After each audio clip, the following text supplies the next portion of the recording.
Là, on vit une période de crise. Ce film nous montre justement que rien n'est jamais acquis. Que nous le voulions ou non, que nous le sachions ou non, nous sommes responsables de ce qui nous unira demain.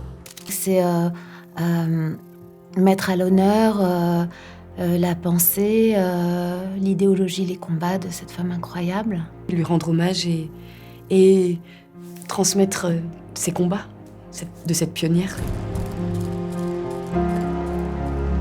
On a appris beaucoup de choses comme beaucoup de monde, je crois. Elle fait partie des personnages, des grands personnages de l'histoire dont on croit savoir beaucoup de choses.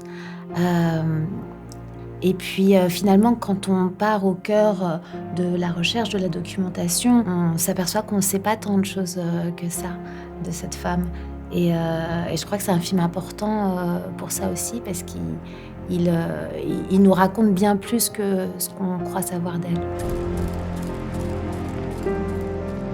Évidemment, on appréhende le jeu d'une manière différente parce qu'on a envie de leur être fidèle, d'être à leur hauteur, de respecter et en même temps de trouver sa part de liberté aussi dans le jeu. Moi, j'incarne une partie de la vie de Simone Veil, de l'âge de 15 ans à l'âge de 37 ans, quand elle dirigeait l'administration pénitentiaire. Et donc, j'avais moins de témoignages audio, vidéo, de traces vraiment d'elle. J'avais quelques photos dans des livres, un peu albums de famille. J'ai lu à peu près tout ce qu'il y avait à lire, vu tout ce qu'il y avait à voir. En essayant de m'inspirer, j'ai écouté sa voix aussi énormément, parfois 2 à 3 heures par jour.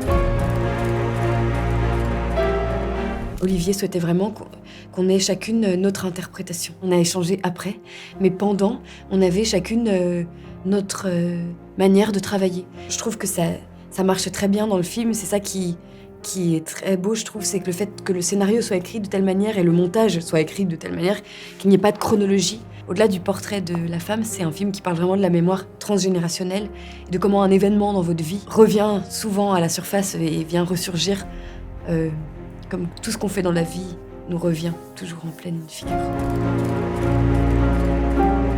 Il est là aussi pour nous galvaniser, pour peut-être nous redonner foi en l'humanité malgré tout, et puis surtout nous garder en éveil. Là, on vit une période de crise, c'est la guerre en Ukraine, l'extrême droite vient d'accéder au pouvoir en Italie, la remise en question de l'avortement, ce qui se passe aux États-Unis. Ce film nous montre justement que rien n'est jamais acquis et que le combat continue. Et quand on voit des destins tels que celui de Simone Veil, on se dit alors c'est notre devoir aussi de garder foi, d'espérer un monde meilleur. Tous les jours, je vois maman.